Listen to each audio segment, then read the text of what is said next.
ओम नमः शिवाय, हर हर महादेव, जय महाकाल। आप सबको पता है सावन का बहुत प्यारा महीना चल रहा है और सावन के बीच में आ गया है अधिमास का महीना, जो कि बहुत ही कम संयोग ऐसा देखने के लिए मिलता है। 19 वर्षों के बाद में आया है। मेरे देव आदिदेव महादेव जी की कृपा सदैव आप पर बनी रहे, आपकी हर एक मनोकामना इस सावन के महीने में पूरी हो, यही मैं महादेव जी से प्रार्थना करता हूँ।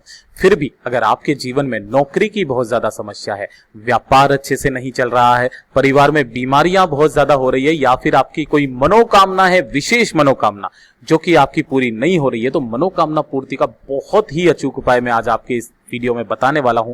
पूज्य गुरु जी की कथा से सुन करके और समझ करके पूरे उपाय को बड़े ही विस्तार से बताऊंगा।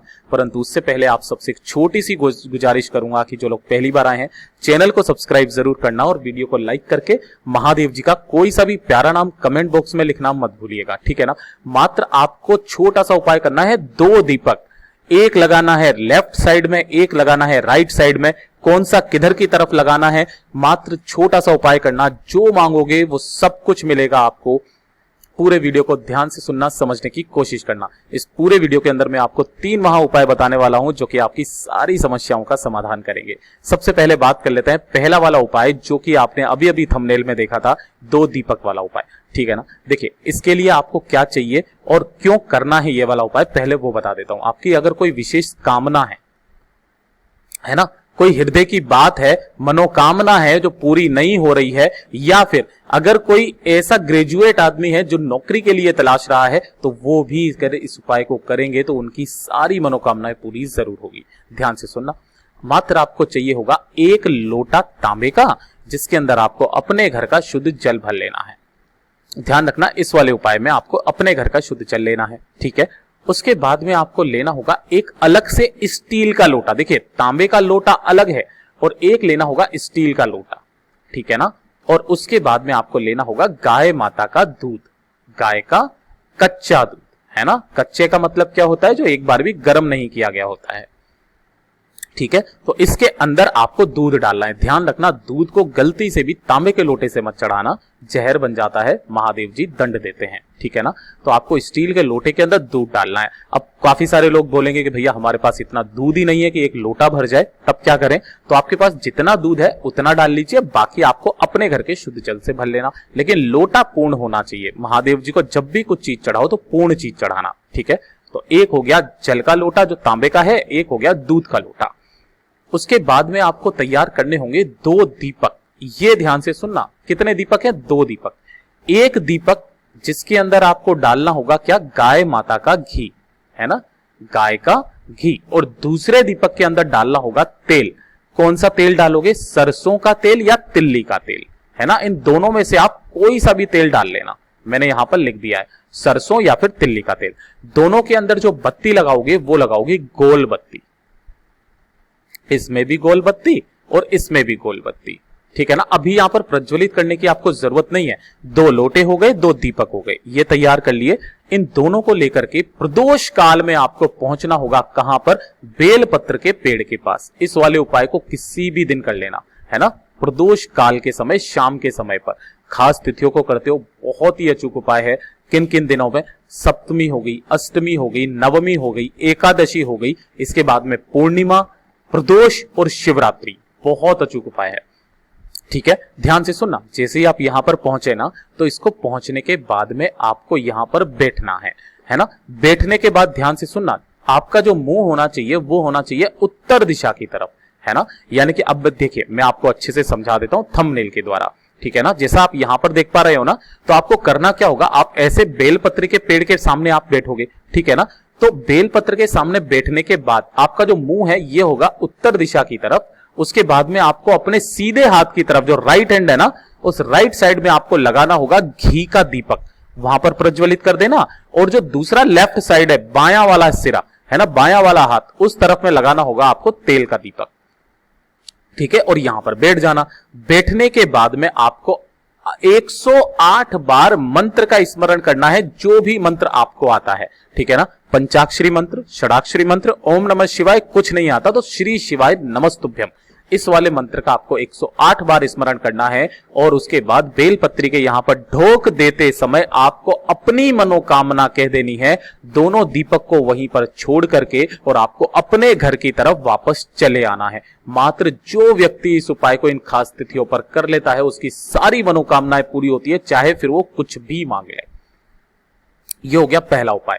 अब बात करते हैं दूसरे वाले उपाय की तरफ। ठीक है, देखिए दूसरा वाला उपाय किन लोगों के लिए है? अगर आपके परिवार में लड़ाई झगड़ा कलेश बहुत ज्यादा है, पति पत्नी में नहीं बनती है, माँ बाप में नहीं बनती है, बाप बेटे में नहीं बनती है, किसी में भी नहीं बनती है, लड़ाई झगड़ा बहुत ज्यादा अगर आपके परिवार में है, सुख समृद्धि नहीं है, तो इस वाले उपाय को आप करना। ठीक है, देखिए कैसे करना होगा, ध्यान से सुनना। मात्र आपको लेना होगा थोड़ा सा शहद, कितना? आधा चम्मच, इतना सा, और थोड़ा सा ही लेना होगा आपको मक्खन, ज्यादा नहीं लेना, थोड़ा सा लेना है, ये भी आधा चम्मच। ठीक है, और 1 लोटा ले लेना अपने घर का शुद्ध जल। ठीक, इन तीनों सामग्री को लेकर के पहुंचना महादेव जी के मंदिर शिवलिंग के पास। कब जाना है इस वाले उपाय को? देखिए अष्टमी, नवमी, एकादशी, प्रदोष और शिवरात्रि, है ना, इन दिनों पर आपको यह वाला उपाय जरूर करना चाहिए। अब ध्यान से सुनना, यहां जैसे ही पहुंचे ना, सबसे पहले आपको यहां पर बैठ करके जो भी परिवार का सदस्य है, चाहे बहन है, चाहे बेटी है, चाहे भाई है, जो भी है, जो भी यहां पर पहुंचेगा, आपको यहां पर पहले जल समर्पित नहीं करना है। आपको शहद और मक्खन उन दोनों को मिलाना है। उन दोनों को मिलाने के बाद में आपको 7 बिंदी माता अशोक सुंदरी के स्थान पर लगानी है, ऐसे करके, है ना, शिवलिंग के तरफ से। ऐसे उल्टा मत ले जाना कि आप जलाधारी से इधर की तरफ जा रहे हो। देखो इसका भी चढ़ाने का एक क्रम है, हर एक नियम है। जहां पर मैंने पहली बिंदी लगाई है ना, वो शिवलिंग के पास, फिर उसके बाद में जलाधारी की तरफ आपको आना है, कुछ इस तरीके से, है ना। ऐसे आपको 7 बिंदियां लगानी है माता अशोक सुंदरी के स्थान पर। ठीक है, 7 बिंदियां लगा देने के बाद में आपको 1 लोटा शुद्ध जल यहीं पर माता अशोक सुंदरी के ऊपर ही समर्पित करना होगा, ओम नमः शिवाय, श्री शिवाय नमस्तुभ्यम का स्मरण करते हुए। ठीक है, जब आप यहां समर्पित कर दें, अपना नाम और गोत्र बोल करके महादेव जी से विनती करें कि भगवान जी मेरे घर में कलेश बहुत ज्यादा होता है, लड़ाई झगड़ा बहुत ज्यादा होता है, प्लीज कुछ ऐसा कर दीजिए कि परिवार में सुख समृद्धि बनी रहे। ठीक है, इतना कहने के बाद में यहां माता अशोक सुंदरी के स्थान पर जब आपने 7 बिंदियां लगाई है ना, उन्हीं 7 बिंदियों में से थोड़ा सा जो आपने मक्खन और शहद लिया है ना, उसे निकाल करके अपनी उंगलियों पर ले लीजिए और घर की तरफ चले जाइए। अब घर की तरफ जाने के बाद में जो आपके घर का मेन गेट है ना, जो दरवाजा होता है, कौन सा? लकड़ी वाला, वो लोहे वाला नहीं जो सबसे बाहर होता है, वहां पर नहीं, लकड़ी वाला। वहां जाने के बाद में 1 बिंदी मात्र इसकी लगा देना। आपके घर में कभी कोई लड़ाई झगड़ा नहीं होगा, धीरे धीरे करके सब खत्म हो जाएगा। पूज्य गुरु जी का ये वाला भी उपाय बहुत ही ज्यादा खास है, जरूर करना। अब बात करते हैं तीसरे वाले उपाय की तरफ। ठीक है ना, देखिए तीसरा वाला उपाय भी जो है ना, ये भी आपकी कामना पूर्ति के लिए, लेकिन कौन सी कामना पूर्ति वो ध्यान रखना। अगर जैसे आपको खुद का घर मकान चाहिए, है ना, खुद का घर या मकान या जमीन, इन सब चीजों से जो संबंधित उपाय होती है, कामना होती है, जो भी आप खरीदना चाहते हैं या बेचना चाहते हैं, उसके लिए आपको यह वाला उपाय करना है। ठीक है ना, क्या करना होगा? देखिए किसी भी दिन कर लेना, इसके लिए कोई जरूरी नहीं है। 5 आपको बेलपत्र लेनी होगी जो कहीं से भी खंडित ना हो। ठीक है ना, और इसी वाले उपाय का दुगना फल प्रदान होता है कि अगर आप किसी भी विशेष तिथि पर इस उपाय को करते हो, एकादशी या प्रदोष या शिवरात्रि के, मासिक शिवरात्रि के दिन। ठीक है, 5 बेलपत्री लेना, सुंदर सी, जो कहीं से भी खंडित ना हो। इसके बाद में आपके पास में अगर पीला चंदन हो तो पीला चंदन ले लेना, सफेद चंदन हो तो सफेद चंदन ले लेना। अब भैया देखिए, मैंने सफेद चंदन कभी काम में नहीं लिया है, अगर आपको पता है तो कमेंट बॉक्स में मुझे जरूर बताना सफेद चंदन कौन सा होता है। मैंने हमेशा लाल और पीला ही चंदन काम में लिया है। ठीक है ना, तो ध्यान से सुनना, सफेद चंदन गुरुदेव ने बोला इसलिए मैं आपको बता रहा हूं। ठीक है, इस वाले उपाय में आपको लाल चंदन काम में नहीं लेना, सफेद या पीला जो भी आपको मिल जाए वो कर लेना, और 1 लोटा शुद्ध जल ले लेना। ठीक है ना, अब इन सब चीजों को लेकर के पहुंच जाना महादेव जी के मंदिर शिवलिंग के पास में। कब जाना? प्रदोष काल में, शाम के समय पर। ठीक है ना, अब ध्यान से सुनना, जो भी आपने 5 बेलपत्रियां ली है, उन 5 बेलपत्रियों पर लाल या सफेद चंदन, है ना, वो आपको लाल क्या, पीला और सफेद चंदन। ठीक है ना, जो भी आपने लिया है उससे आपको 1-1 बिंदी, जैसे एक बेलपत्र की 3 बिंदियां होती है ना, उसके चिकने हिस्से की तरफ 1-1 बिंदी इस पर लगाना, दूसरी बेलपत्र पर भी लगाना, तीसरी बेलपत्र पर भी लगाना, सभी बेलपत्रियों की सभी पत्तियों पर 1-1 बिंदी लगाना, और उसके बाद में सभी को एक साथ मेरे देवादिदेव महादेव जी की शिवलिंग पर आपको समर्पित करना होगा। कैसे? कि जो डंडी होगी वो रहेगी जलाधारी की तरफ, और जो बड़ी वाली पत्ती होगी वो रहेगी आपकी तरफ।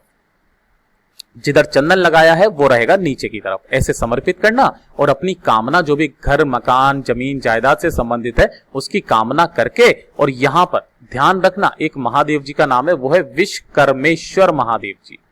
विश्वकर्मेश्वर महादेव जी। जब भी आप घर, जायदाद, जमीन इनके बारे में बात करते हैं या उपाय करते हैं, विश्वकर्मेश्वर महादेव जी के नाम से किया जाता है। उनके नाम से आपको वही एक लोटा उन्हीं 5 बेल पत्रियों पर समर्पित कर देना होगा। ओम नमः शिवाय, श्री शिवाय नमस्तुभ्यम का स्मरण करते हुए जो भी व्यक्ति इस उपाय को कर लेता है ना, उसकी जो भी घर, जमीन, जायदाद से संबंधित परेशानियां होती है वो खत्म जरूर होती है। पूज्य गुरुजी ने जैसा अपनी कथाओं में हमेशा इन उपायों को बताया है, वैसा ही आसान भाषा में आपको बताने का संपूर्ण प्रयास किया। सबसे एक गुजारिश करूंगा, ये वाला उपाय आप जरूर करना, बहुत ही अचूक उपाय है। वीडियो पसंद आया हो तो लाइक जरूर करना, चैनल को सब्सक्राइब जरूर कीजिएगा।